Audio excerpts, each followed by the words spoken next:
Parfait, je pense qu'on va pouvoir tranquillement commencer et j'accepterai les dernières personnes qui vont se connecter. Déjà, je tiens à tous vous remercier d'être connectés ce soir. L'événement approche à grands pas et ça fait plaisir de vous voir au rendez-vous pour avoir les dernières informations. Et aujourd'hui, du coup, c'est une visio très particulière parce qu'on accueille 3 personnes qui vont vous partager leur expérience. Je les laisserai se présenter après. Mais ils ont déjà participé l'année dernière. Ils vont encore participer. Donc voilà, ça va être super sympa de pouvoir échanger avec des coureurs et vous pourrez leur poser toutes les questions que vous souhaitez. Donc voilà, je ne sais pas si vous voyez bien mon PowerPoint, mais je pense que oui. Oui. Parfait. Du coup, voilà, je vous rappelle juste quelques dernières informations. Tout est dans le roadbook, mais voilà, c'est juste les quelques informations pour ne rien oublier. Donc, dans le roadbook, vous avez retrouvé le matériel obligatoire. N'oubliez pas de jeter un coup d'œil. C'est le gilet, c'est des lampes, des lampes pour les frontales pour courir la nuit qui sont obligatoires. Donc, n'oubliez pas de bien vérifier ça, que vous avez bien les piles qui vont avec. Donc, ce matériel sera présenté au retrait des dossards. Comme ça, on s'assure que tout est OK et vous pouvez prendre le départ. Il y a une petite nouveauté cette année, c'est-à-dire le changement de balise. Pour ceux qui ont déjà participé les années précédentes, on a une balise qui faisait tout le tour du lac que vous passez grâce à un bas. Cette année, ce sera grâce à une ceinture pour dossard. Donc, l'idée, c'est qu'on va juste changer de balise à la moitié du parcours, donc vers Meigné. C'est juste pour assurer que le chronométrage soit à 100% avec nous, que la batterie soit toujours à 100% pleine de votre balise pour pouvoir vous suivre, que ce soit pour nous à la population et pouvoir vous suivre de loin, aussi pour votre équipe qui vous accompagne sur tout le parcours. Donc voilà, c'est bien noté sur le roadbook et on vous le rappellera au départ, mais ne pas oublier, il y a un chronométrage à cet endroit-là pour juste changer votre balise et vous donner une balise à 100% de batterie. Donc comme ça, vous serez prêt à repartir. Je vous ai mis un petit point sur les parkings. On en a déjà un peu parlé à la dernière visio, mais voilà, pour ceux qui n'étaient pas là et pour ceux qui n'ont encore jamais participé, c'est vrai que vous doutez bien que plus de 200 équipes qui partent sur le parcours, ça peut vite faire beaucoup de voitures sur un parking. Donc voilà, on a établi juste quelques règles entre guillemets pour que chaque équipe puisse avoir une voiture à proximité des points relais et de la salle à Montreux, et pour que chaque équipe puisse vivre au mieux cette expérience. Donc, pour le samedi, quand vous allez arriver pour le retrait des dossards, il n'y a aucun souci pour le parking de Montreux, car comme les départs se font entre 9h et 17h, voilà, le flux va aller, revenir, donc il n'y aura pas de souci pour vous garer. Par contre, on vous donnera un sticker avec le numéro de votre dossard. Et pour les points relais et pour ce parking-là à Montreux le dimanche, ce sera une seule voiture par parking.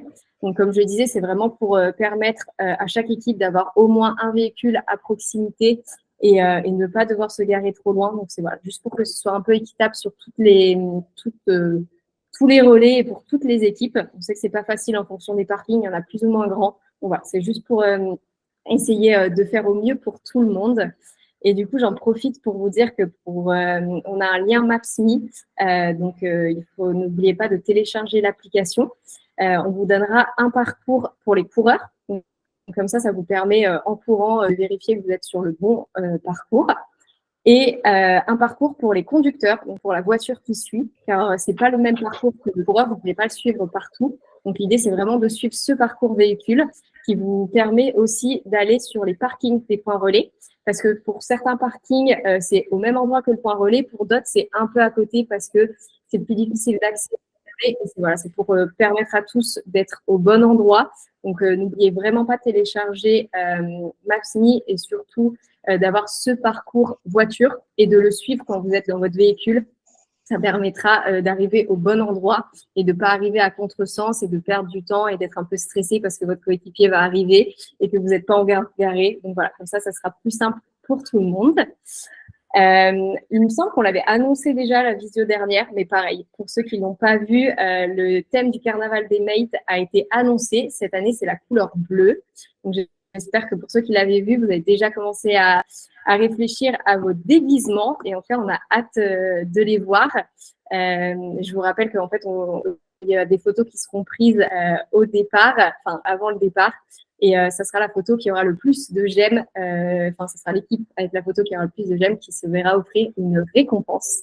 Donc voilà, on compte sur vous pour nous sortir avec de beaux habits à paillettes. Et une dernière question qu'on reçoit déjà pas mal par mail, et je comprends tout à fait, c'est les heures de départ. On essaie de faire au plus vite pour vous les transmettre. En effet, on n'a pas encore reçu toutes les feuilles de temps et on aimerait vraiment avoir le maximum de feuilles de temps pour vous donner l'heure le plus juste. Enfin voilà, on attend tout ça pour savoir à quelle heure on fait partir quelle équipe. Mais voilà, on travaille dessus et on vous l'envoie dès que possible. Et n'hésitez pas à nous écrire de temps en temps si vous avez voilà, des contraintes parce que vous devez louer le van et tout ça, et on pourra peut-être essayer de vous aiguiller par rapport à votre heure que vous avez prévue. Mais en tout cas, dès qu'on a toutes les heures de départ, on vous les envoie par mail à tous les participants. Donc voilà, j'ai déjà assez parlé. Je vais laisser du coup mes 3 invités se présenter. Et comme ça, on pourra répondre aux questions que vous nous avez posées sur les réseaux sociaux. Et ensuite, n'hésitez surtout pas, si vous avez d'autres questions, on est là pour ça. Et ils sont là aussi pour ça, pour vous présenter les réponses. Donc voilà, je vais proposer à Julien, si tu veux commencer. Et comme ça, ensuite, on laissera nos 2 coéquipiers aussi présenter leur équipe. Bonsoir à tous, je suis donc l'un des mates de l'équipe Petit Lu 1 cette année. On revient.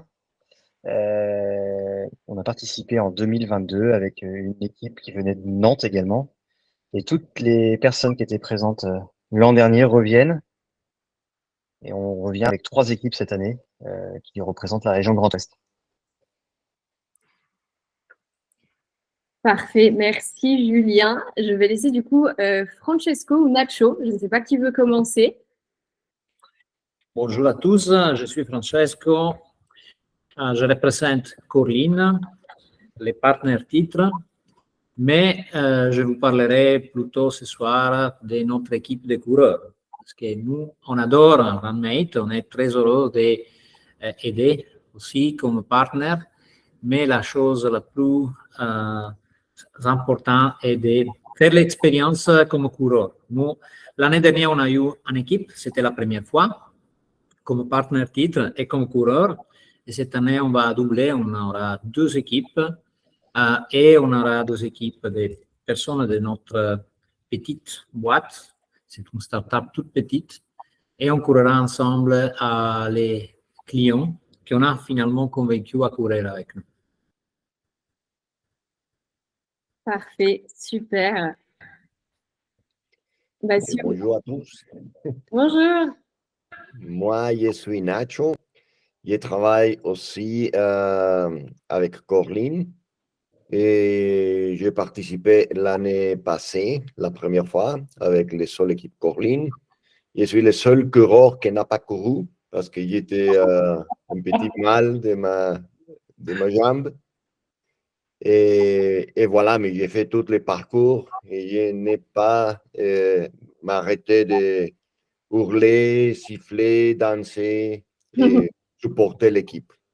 Donc, ça sera aussi le cas cette année.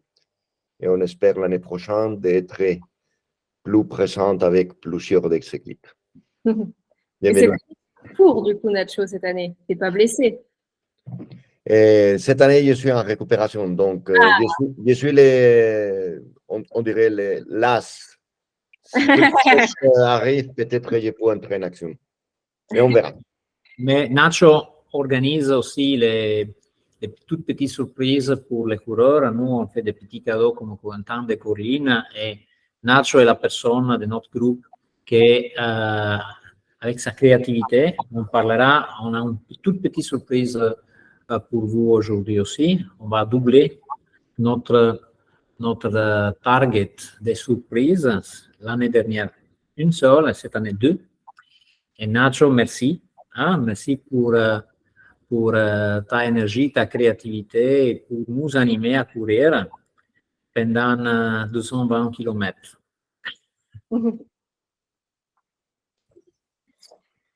Parfait. Je ne sais pas si la surprise, vous voulez la dire tout de suite ou on laisse encore un peu suspense et on fait ça à la fin. Non, c'est trop facile. Ça sera pour après.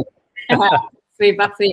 Alors, passons aux questions qu'on nous a posées sur les réseaux sociaux et sur le formulaire. Je vais laisser du coup nos trois coéquipiers répondre et donner leur avis. Donc, la première question, c'était que conseillez-vous comme tenue? Donc, si je peux ajouter quelques détails, c'est en effet, on ne sait pas trop niveau météo, le froid, la nuit. Est-ce que vous avez prévu plusieurs tenues? Enfin voilà, racontez-nous un petit peu comment vous aviez fait l'année dernière. Francesco, je vous laisse répondre en premier. Bon, on a changé plusieurs tenues. L'année dernière, il y a eu pas mal de pluie, même un tout petit orage, et on a commencé en short le matin. Moi, j'ai couru la nuit bien habillé pour pas avoir froid. Et vraiment, ça dépend de la situation. Mon conseil est de prévoir de s'échanger pendant toute la journée, de ne pas rester mouillé. Ça, c'est la chose la plus importante. Et moi, personnellement, la nuit, je vous conseille d'être bien habillé pour ne pas avoir froid. Alors de notre côté, enfin l'équipe qui était présente l'année dernière, et c'est, je pense, enfin en tous les cas personnellement, c'est ce que je vais faire. On avait prévu une tenue par point relais. On courait entre 3 et 4 relais. On avait prévu une tenue complète pour chacun des points relais pour être au sec une fois le relais terminé. Donc ça fait un peu de matos, mais on a tous quasiment couru, je crois, malgré la pluie, tous en short, mais par contre avec un coup de vent de pluie.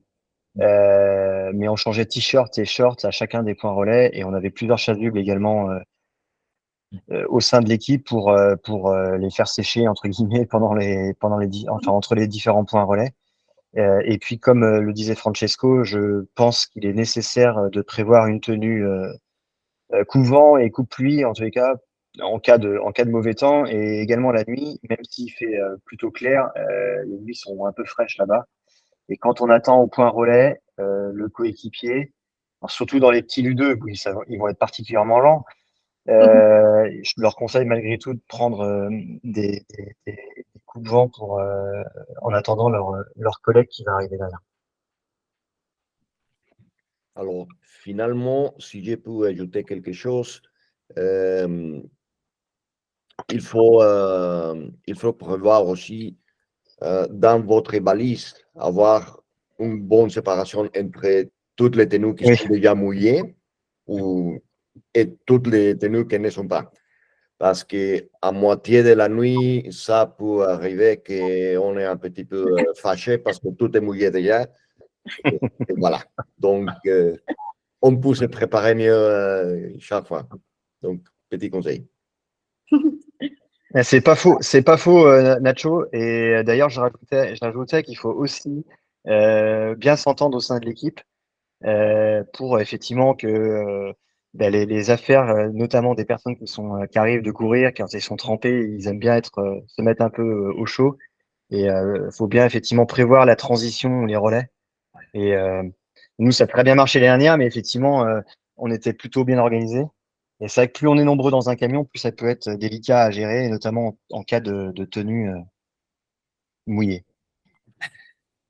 Donc, quelques sacs plastiques Additionnels. Ça nous aide.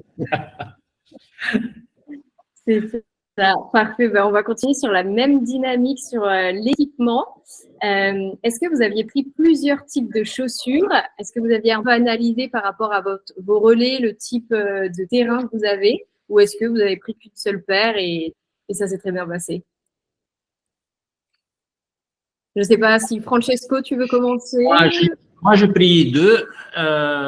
Et un, c'était pour road, l'autre pour trail. Je recommande, si c'est possible, de faire la même chose. C'est un peu la même chose. Il faut bien prendre soin des pieds, de changer les chaussettes.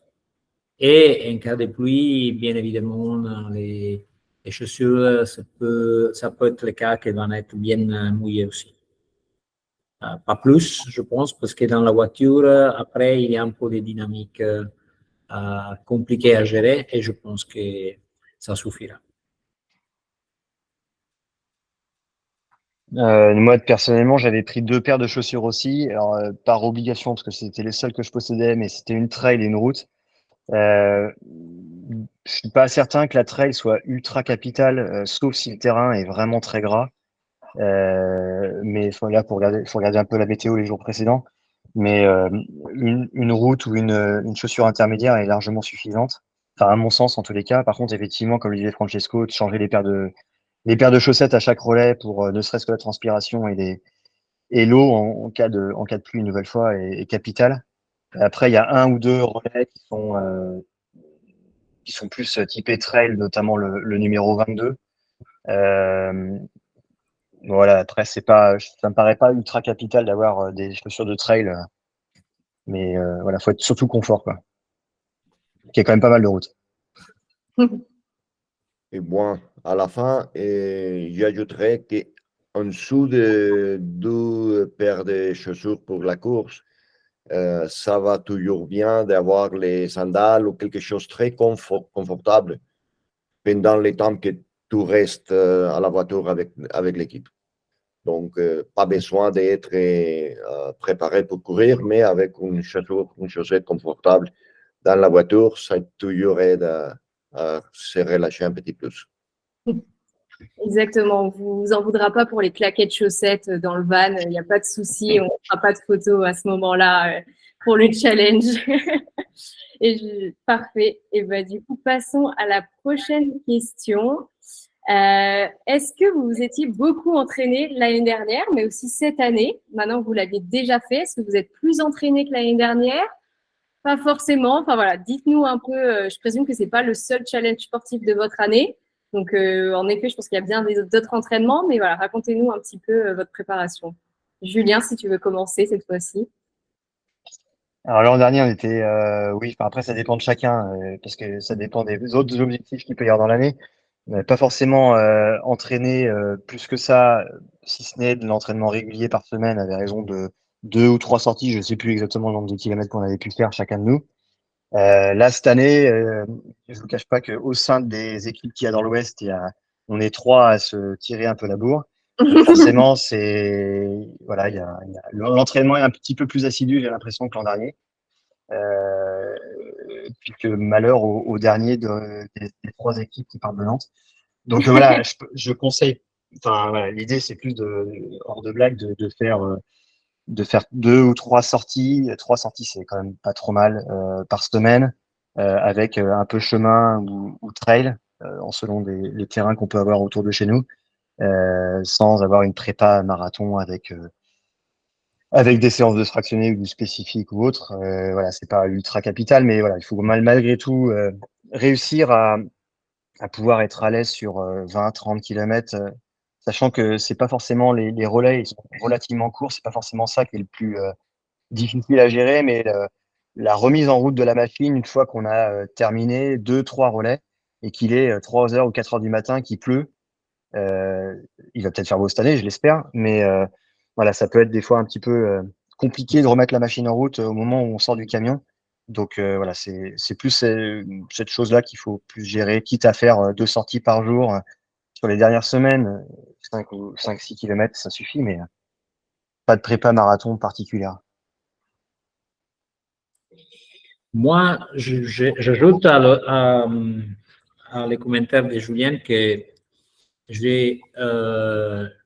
c'est la 2e année que je m'entraîne pour le Runmate. Je m'entraîne régulièrement pour les marathons et j'ai jamais la formule relais Runmate. Et ça m'a donné la possibilité de faire des courses plus petites, très tôt le matin et la soirée, bien évidemment. Et ça, je l'ai trouvé franchement beaucoup mieux qu'une préparation d'un marathon pour octobre, par exemple, parce que tout le contraire, là, il faut courir beaucoup plus. Et l'été, au moins où j'ai passé l'été, c'était vraiment très chaud. En général, dans notre équipe, on va être beaucoup parce qu'on va engager le maximum possible de personnes, même des personnes qui ont envie de courir pour la première fois. Ça, c'est important pour nous. Ça, c'est vraiment un des objectifs pour nous cette année. Et on aura des personnes qui vont courir 2 petites tranches de 100 km, les premières et les dernières. On les encourage bien évidemment à faire ça, c'est leur première fois. Et on a des monstres qui vont courir. Un a couru 500 km en juillet, 50 km par jour, etc., etc. On va mélanger les deux différents profils de coureurs ensemble. Comme règle générale, on essaie de faire la distance, notre distance target dans 2 jours, maximum 2 semaines avant. C'est-à-dire, si je souhaite courir entre 30 et 40 km, par exemple, je vais faire 3 relais de 10 km à une distance de 8-12 heures, tranquillement. Et à la fin, le 4e relais va ajouter les kilomètres pour arriver au maximum, mais sans exagérer. Ça, c'est notre stratégie pour cette année, pour s'amuser. Et dernière chose, c'est pas la peine de charger, de faire des bêtises dans les dernières semaines. Non, ça, c'est vraiment quelque chose qu'il faut éviter. Il faut s'amuser, bien évidemment, même si vous avez des targets ambitieux, c'est mieux de se reposer dans les dernières semaines.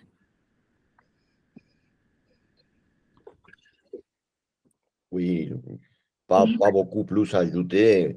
Seulement les jours, les samedis, il faut être bien reposé. Donc, il faut arriver bien tranquille, reposer avec tout le temps pour démarrer, et profiter et oui, et faire du plaisir. Parce que les 24 heures en continu, à la fin, ça commence à se sentir lourd. Donc, le plus reposé qu'on peut démarrer, ça sera le mieux. Parfait. Donc, en résumé, un peu d'entraînement quand même, mais surtout tranquille les dernières semaines, là, à l'approche de Run Night, ne pas se blesser, ne pas surcharger les entraînements. Alors, passons à la prochaine question. Hop, je me suis perdue. Hop, si vous voyez bien, parfait. Comment vous êtes organisé au niveau des repas? Alors, je le rappelle pour ceux qui n'étaient pas là peut-être dans les précédentes visios, il y a un repas qui est la fondue cette année à l'arrivée.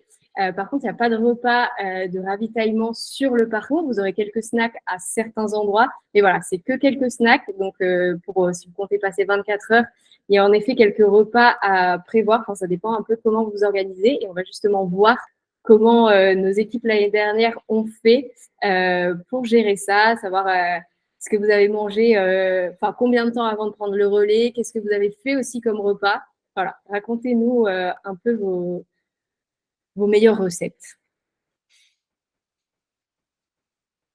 Francesco, vous y allez ou Nacho?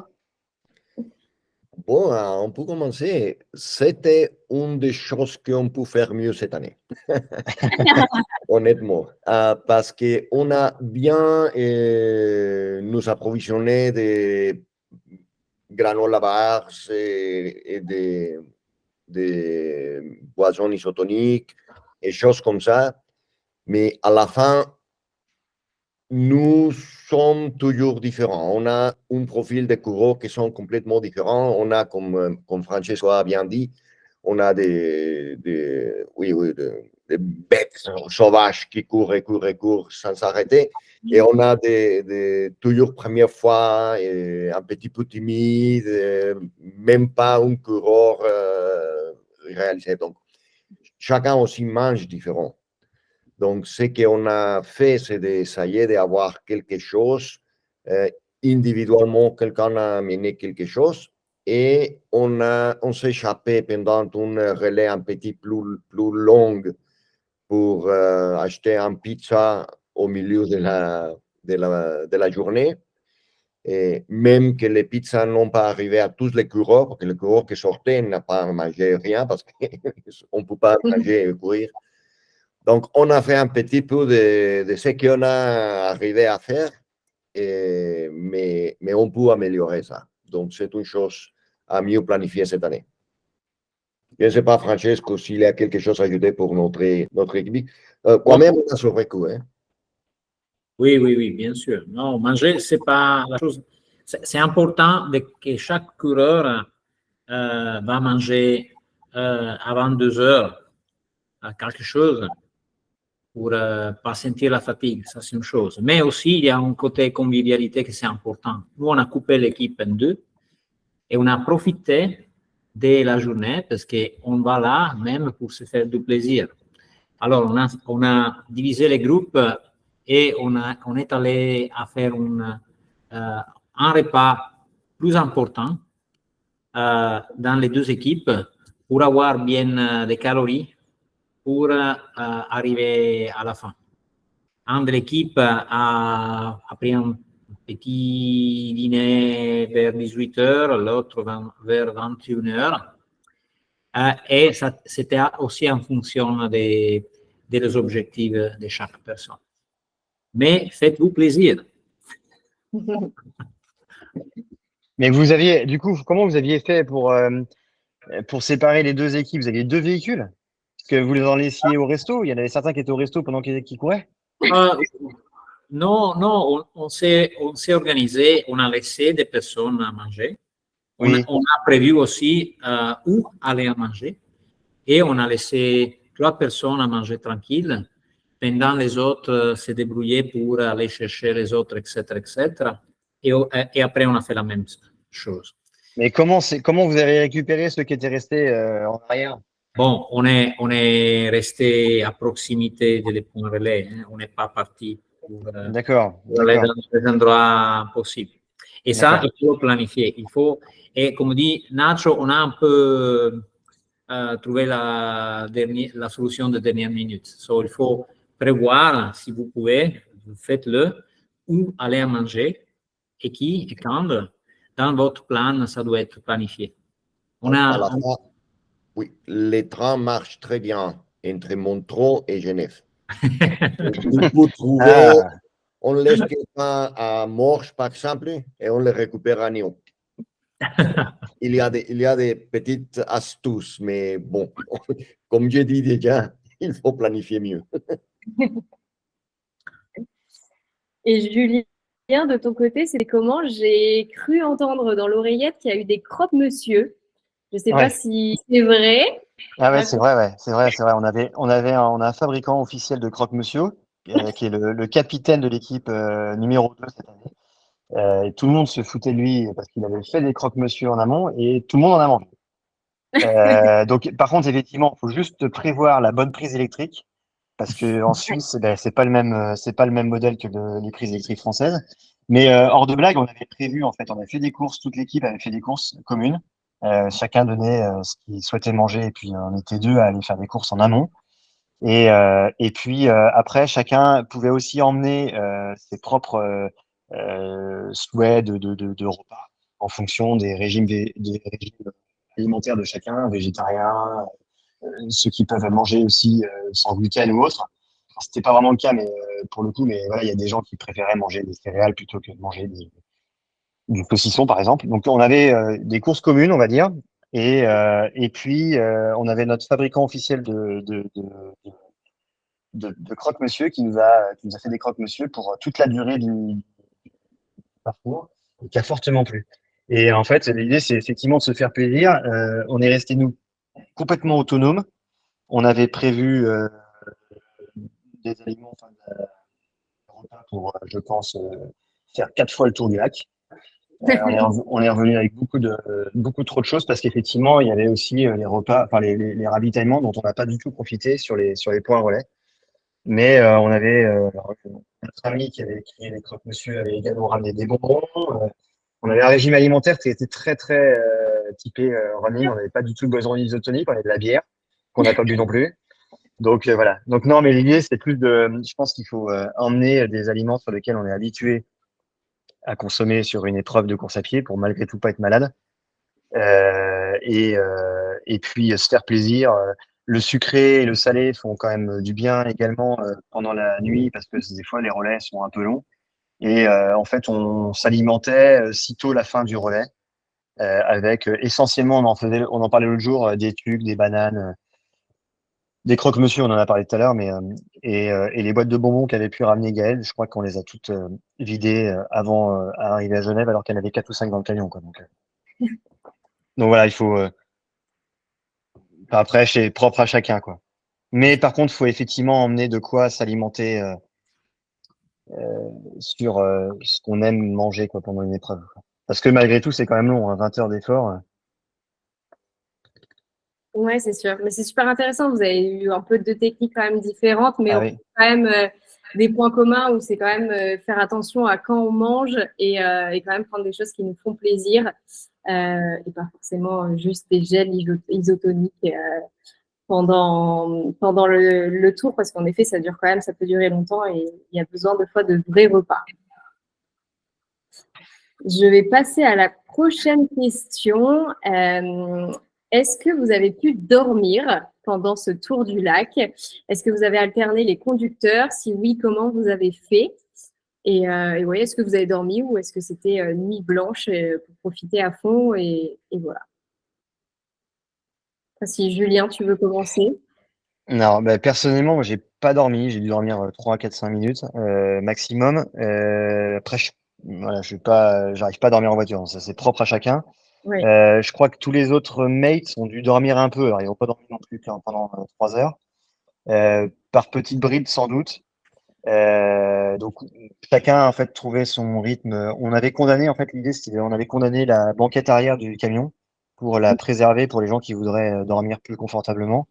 Ce qui a été plutôt une banquette qui a été plutôt occupée en fin de parcours que début. Mais voilà, certains ont pu dormir effectivement plus que d'autres, mais je serais incapable de vous dire combien. Après, effectivement, il y a l'émulation, il y a le bruit, il y a la rigolade entre nous, il y a la chambre. Donc, du coup, tu dors pas beaucoup. Et puis, tu as cette adrénaline de l'événement. Et puis après, pour la question des conducteurs, on a alterné quand même. Enfin, je pense que tout le monde a pris globalement le volant au moins une fois.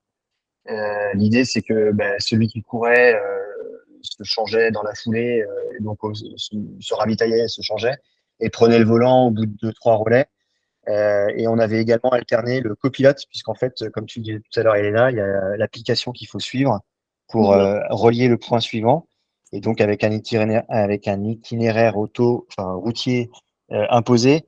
Et donc, du coup, on avait un copilote qui aiguillait le pilote du camion et qui, en même temps, ça permettait aussi de lui faire la conversation parce que à 4, 5 heures du matin, les yeux commencent à être un peu lourds. Donc l'idée, voilà, c'était de tourner et de voir en fonction du physique de chacun et des besoins de chacun, parce que là, c'est vraiment propre à chacun. Il y en a qui dorment comme des marmottes et d'autres qui n'ont pas besoin de. Mais après, effectivement, on est tous rentrés malgré tout à Nantes. On était quand même un peu KO après une nuit avec très peu de sommeil, voire quasiment pas de sommeil, quoi. C'est pas le plus dur à gérer, je trouvais. Non. Je suis d'accord. Parce qu'il y a, C'est pas. parce qu'il y a du coup cette adrénaline, quoi. Ouais. Nous, on a fait la même chose. On a fait des petites siestes. Mais ça va aller. Parce qu'il y a très forte émotion et on ne va pas là pour dormir non plus. On va passer l'expérience ensemble. Oui, des petites siestes, je dirais, pour qui est plus à l'aise des autres à dormir dans la voiture. Quelqu'un a trouvé des endroits, la course a été arrêtée pendant la nuit pour 1 heure, quelque chose comme ça, parce que tous les coureurs avaient de l'avance. Et là, on a tous profité pour dormir, pour faire une petite sieste. Mais ça va aller. Après, avec la fondue à la fin, on a l'énergie et on dormira le dimanche soirée. C'est pas grave. Vous inquiétez pas, ça va pas être un problème. Parfait. Nous voilà rassurés. Donc là, on a une dernière question qui nous a été posée et après, je laisserai la parole à tous ceux qui sont connectés si vous avez des questions, d'autres questions à poser à nos 3 équipiers. Mais je pense qu'en fait, on y a déjà répondu. C'est est-ce que vous revenez cette année? Mais oui, du coup, oui, vous êtes tous là cette année. Donc ça, c'est trop bien. Donc voilà, n'hésitez pas si vous avez des questions à leur poser. C'est le moment. Mais j'ai un commentaire sur ce point-là. Toute l'équipe, après l'expérience de l'année dernière, souhaitait revenir. Quelqu'un ne peut pas et il regrette de ne pas être là pour des questions personnelles. Mais tout le monde a adoré l'expérience. Vraiment. On a posté un petit vidéo de la plus jeune du groupe qui a partagé sa expérience. Peut-être que vous l'avez déjà vu. Mais franchement, ça, je dis ça surtout à les personnes qui vont faire l'expérience la première fois. Ça va être génial. Ça va être vraiment, ça va souder l'équipe. Ça, c'est la raison pour laquelle nous invitons aussi notre client à participer. C'est du business aussi pour nous. Et c'est vraiment quelque chose d'extraordinaire. Et je rebondis sur ce que vous dites, Francesco. Je suis complètement d'accord. Je ne connaissais pas cet événement-là jusqu'il y a un an. On y a participé par hasard et c'était, enfin, c'est un truc, enfin, je sais pas comment l'expliquer, mais c'est une expérience qui est géniale à partager. Et en plus, je suis ravi qu'on y aille à voir cette année parce que du coup, il y aura une émulation entre les trois équipes qui va être encore plus décuplée, en espérant qu'on aille botter les fesses des deux autres équipes. Mais c'est vraiment, enfin, comme vous le disiez, Francesco, il y a une personne malheureusement, qui ne peut pas revenir en 2023 et qui le regrette vraiment parce que pour raison perso.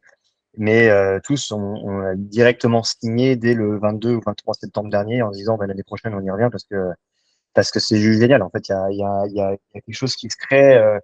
L'effort est pas si dur que ça finalement parce que du coup on pourrait se dire on dort pas ou voilà, mais en fait on est tellement sur les nerfs ou dans cette ambiance qui est juste incroyable que du coup c'est juste une partie de plaisir. On dort beaucoup mieux le dimanche et puis on est triste de retourner au boulot le lundi matin, mais c'est juste incroyable comme événement quoi. Ça a rien à voir avec aucun autre événement parce que c'est une performance qui est partagée, collective et qui n'est pas individuelle, contrairement à une épreuve de course à pied. Habituellement, c'est plutôt individuel. Et là, pour le coup, on doit partir d'un point A, arriver à un point B. Et puis, il y a des mésaventures qui s'y créent. Et c'est juste incroyable de partager ça. Et si je peux ajouter quelque chose, dans notre équipe, il y a deux personnes qui sont habituées à ce type de compétition.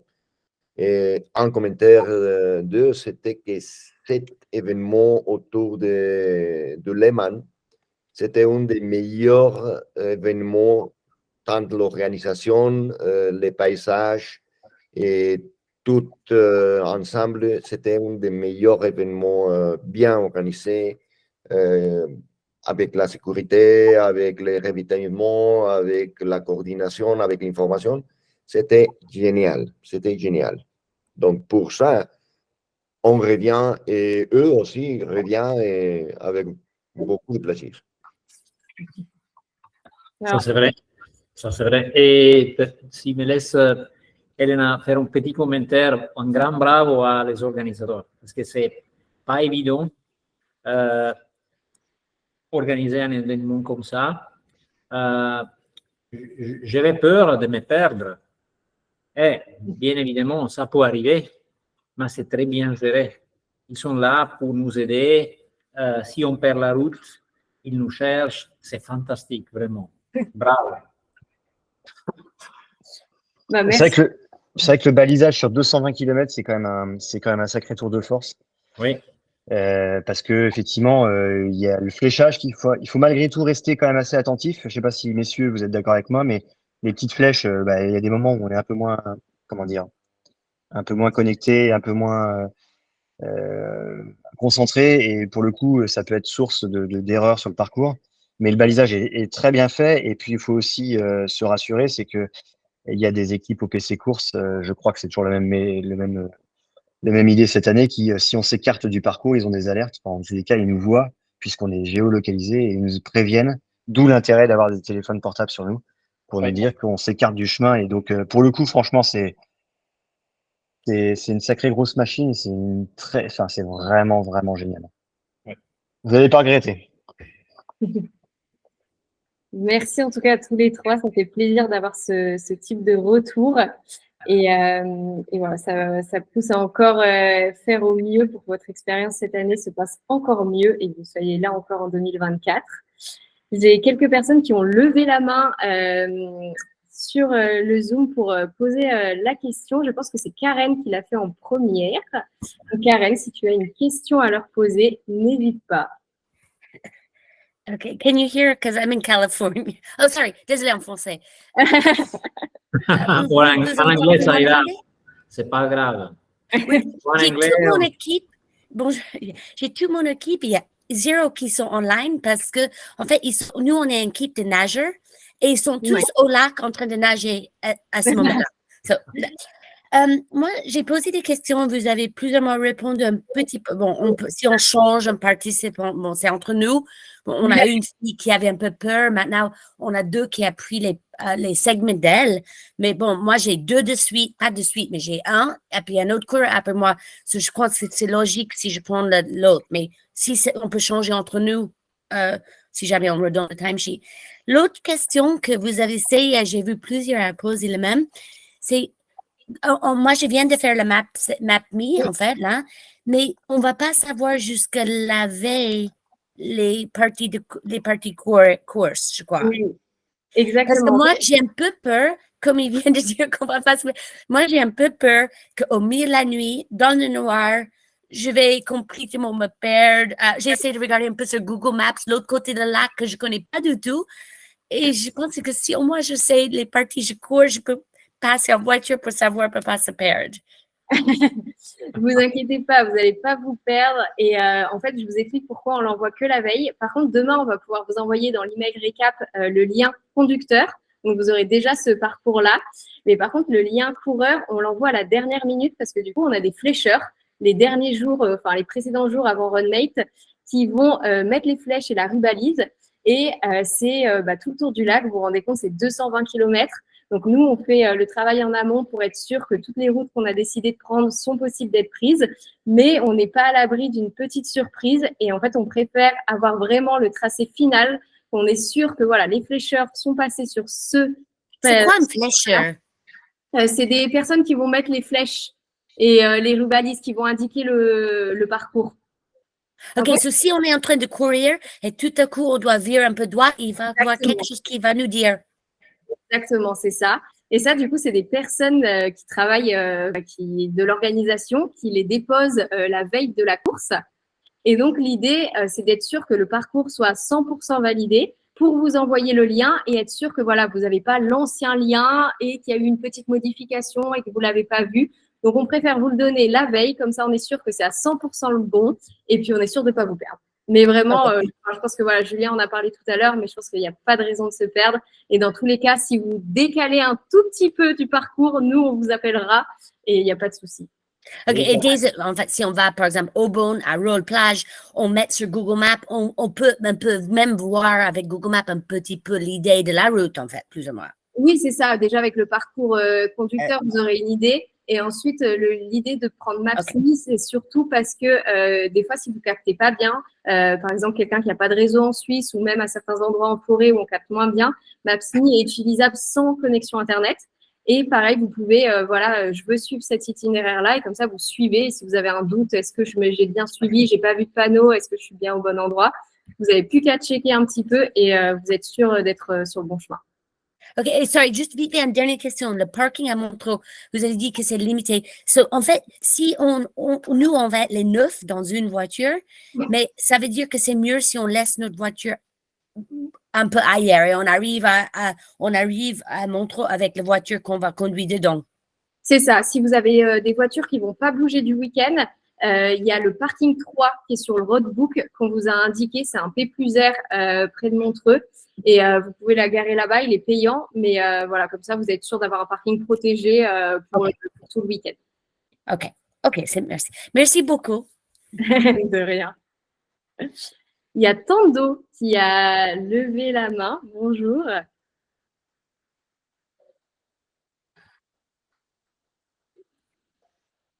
Bonsoir, bonjour. Bonjour. Excuse-moi, j'étais au mute. Tout d'abord, merci pour les trois là. Cette présentation, c'est super. C'est comme si on y était déjà. Bravo, merci.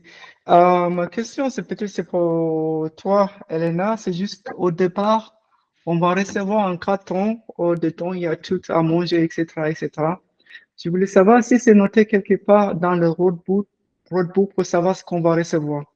Non, c'est pas écrit, mais voilà, c'est un peu comme l'année dernière. Il faut compter voilà que quelques encas, des pommes et tout ça. Enfin, c'est voilà, c'est pas les repas, mais c'est quelques encas.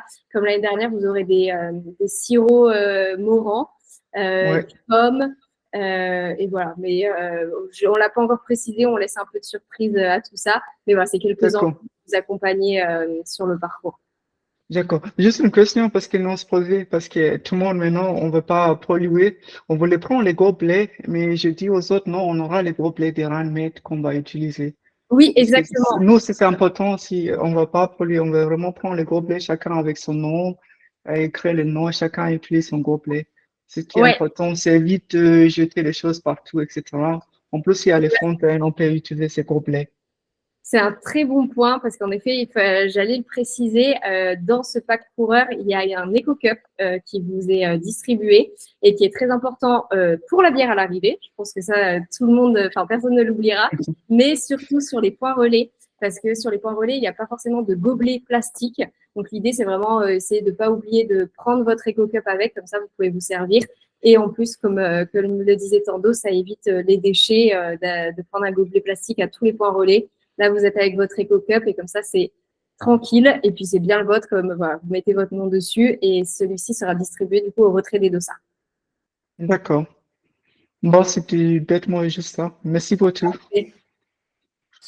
José a une question. Oui, bonsoir à tous, bonsoir à toutes. Encore merci. Vous m'entendez? Oui, très bien. Super. Merci encore à Francesco, Nacho et Julien pour votre présentation et puis votre retour sur votre expérience, vos expériences. C'est vrai que pour ma part et l'équipe dans laquelle je suis, c'est notre première participation, donc forcément on se pose pas mal de questions. La présentation de ce soir nous donne déjà quelques réponses et on se réjouit. On se réjouit. Je pense que je peux parler au nom de l'équipe pour dire qu'on se réjouit. J'ai quand même deux questions pour le coup purement on va dire fonctionnelles. La première, c'est du coup les passages de relais proprement dit. Est-ce que c'est vraiment un passage de relais, je dirais comme on peut avoir dans la compétition de relais à la télé où on arrive, on transmet notre puce GPS ou pour le temps là d'une façon la plus rapide possible et on part, ou il y a quand même un temps d'attente où on peut justement tranquillement transmettre le dossard, transmettre cette puce. Donc voilà, ça c'est la première question. Je ne sais pas si là-dessus, soit les expériences des participants précédents ou vous-même, Elena, si vous arrivez à nous donner une réponse. Alors, je pense que Julien et Nacho et Francesco pourront compléter, mais je pense que c'est un peu comme vous le souhaitez. Cette année, du coup, la balise est dans la ceinture avec le dossard équipe. Donc, vous pouvez tout à fait vous transmettre uniquement la ceinture et que l'autre coureur parte directement. Comme vous pouvez vous arrêter, prendre un peu plus de temps pour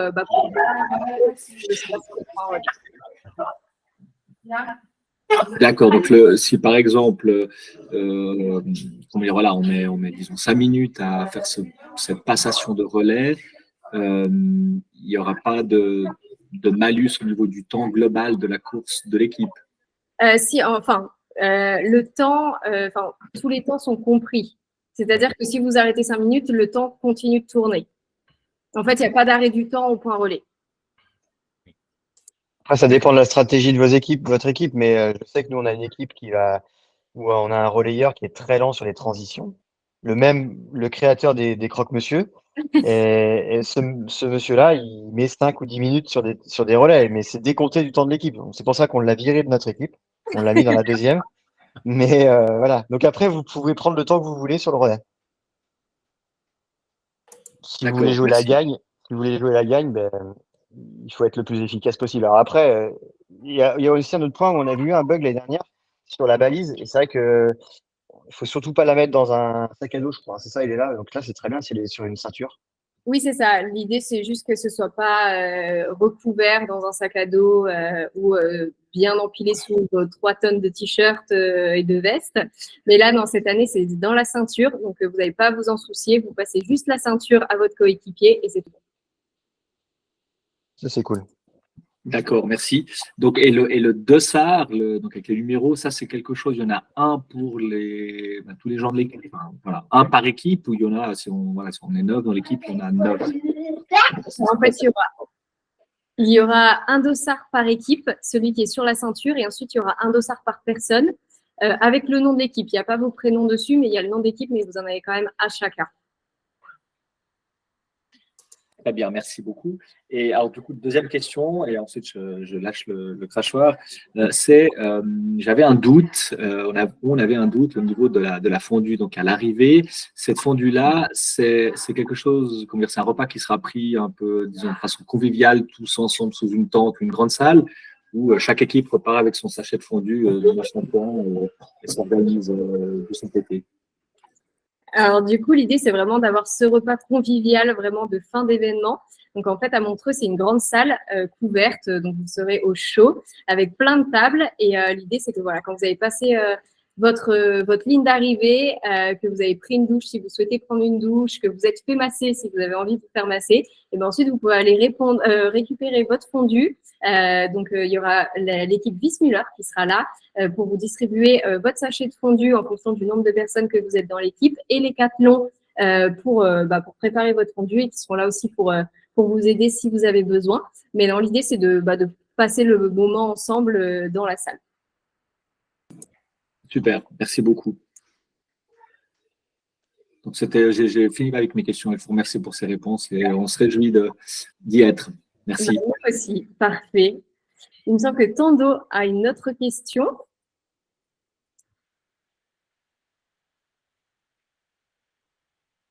Je crois qu'il avait laissé sa main. C'est peut-être la même. Je crois. Autant pour moi. N'hésitez pas si vous avez d'autres questions.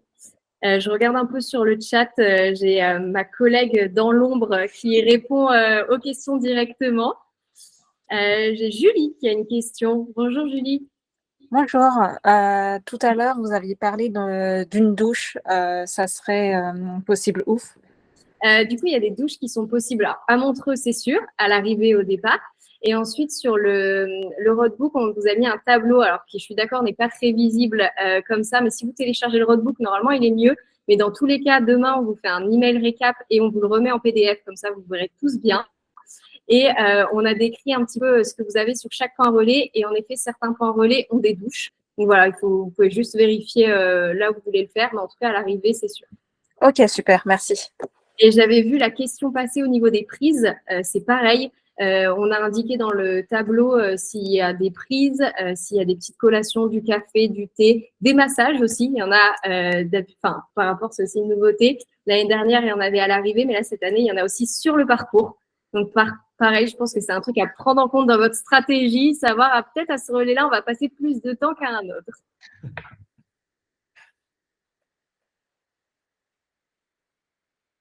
N'hésitez pas si vous avez d'autres questions. On est encore là pour vous. Je pense qu'on a… Si je peux prendre la… Oui, parfait.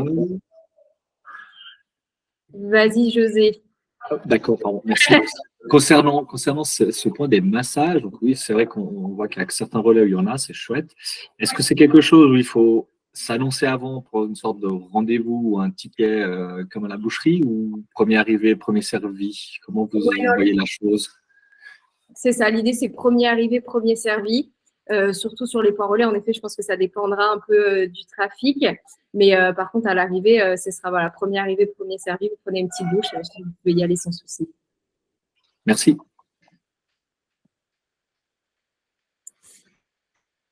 La ceinture, j'ai une petite question du coup de Yannick sur le chat. La ceinture pour la puce est-elle fournie? Oui, la ceinture est fournie et je remercie du coup Francesco, Nacho et toute leur équipe car c'est eux qui fournissent la ceinture Corline pour vous passer le relais, qui est quand même très symbolique sur Unmate.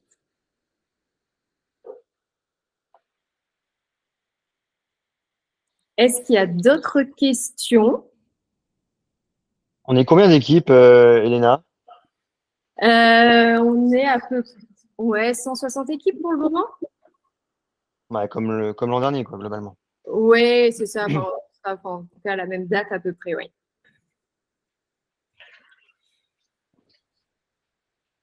Parfait. Ben, en tout cas, si vous avez plus de questions, n'hésitez pas, en tout cas par email, sur le chat, sur le site avec Cassandra. On vous répondra avec plaisir. Et je pense… Ah, José a une question. J'ai vu. Oui, c'est juste, merci. C'était juste un point par rapport au début de la présentation concernant le matériel obligatoire et plus précisément les lampes frontales. Lors je crois, de la précédente visio, l'idée, c'était de ne pas forcément avoir, typiquement dans une équipe de 9, il n'y avait pas forcément besoin d'avoir 9 frontales, mais qu'il fallait quand même en avoir 2 ou 3 par équipe, ça pourrait suffire.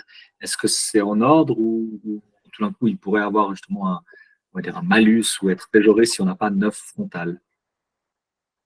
Non, pas de souci. L'idée, c'est ça, c'est d'avoir à peu près 2 frontales par équipe, comme vous pourrez normalement, toujours que 1 à la fois, et surtout juste de dire d'avoir quelques piles de rechange au cas où s'il y en a une qui nous lâcherait pendant le parcours. Mais en effet, vous n'avez pas besoin, c'est comme les gilets, vous n'avez pas besoin d'en avoir 9. L'idée, c'est juste que voilà, chaque personne qui court pendant ces périodes moins éclairées ait à la fois le gilet et la frontale sur lui. Merci.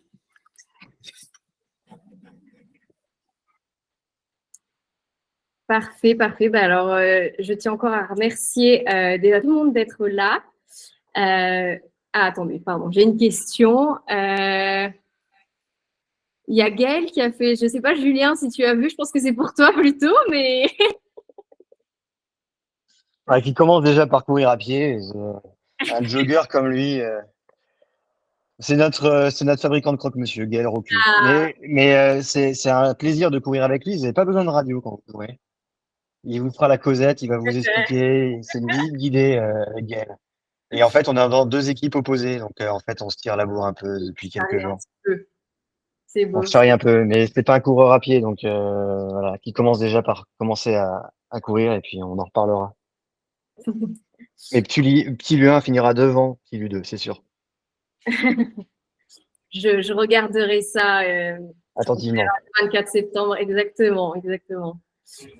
Par rapport au trajet auto sur Maps.me, en effet, on vous transmettra le fichier en KML par email, et pareil du coup pour le trajet coureur à l'approche de l'événement.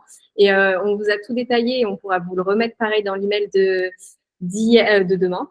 Toutes les explications, les différentes étapes pour pouvoir bien avoir la carte sur Maps.me. Parce que voilà, la première étape, c'est de télécharger l'application et ensuite, on vous expliquera tout. Mais je me note de vous remettre ça demain dans l'email. Comme ça, vous pourrez déjà commencer à télécharger. Et dans tous les cas, on sera là au retrait de Dossard si vous avez quelques difficultés pour le faire.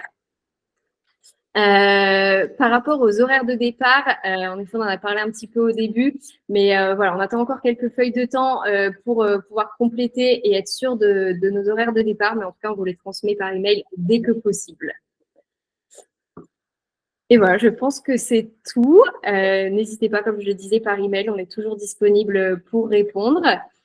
Et je remercie tout le monde d'être là aujourd'hui parce que voilà, on était une quarantaine et ça fait plaisir de voir que tout le monde se réjouit d'être à l'événement. Et nous aussi, on a hâte de préparer tout ça. Et un plus grand merci encore à nos 3 personnes qui nous ont partagé leur expérience. Surtout qu'elle est très positive. Donc, ça fait vraiment plaisir. Et je pense que c'est très sympa. Je pense parler au nom de tout le monde, mais très bien d'avoir votre retour d'expérience. Et ça donne une plus-value et plus d'informations vraiment individuelles, mais qui servent beaucoup, je pense, pour la préparation de tous ces mates. Et Francesco, je ne sais pas si du coup la surprise, c'est surprise ou c'est là on peut dévoiler. On peut. Nacho. Est-ce qu'on peut? Oui, allez. Ok. Alors, l'année dernière, on a fait un petit concours pour capturer avec votre appareil photo une image qui parle de l'esprit d'équipe. Cette année, c'est la même chose, mais on a une deuxième surprise. Et ça sera pour l'équipe. Vous savez, nous, Corline, on travaille avec un petit commercial, une petite annonce. On travaille avec des entreprises, on les aide à améliorer.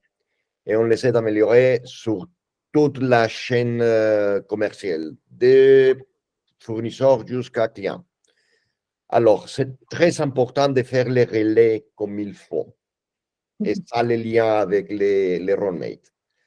Donc, c'est très important de faire les relais quand on a dit et comme on a dit. Donc, on va avoir un petit prix pour ces teams qui terminent les roadmates, les parcours autour du lac, dans le plus proche possible du temps que vous avez estimé dans votre inscription.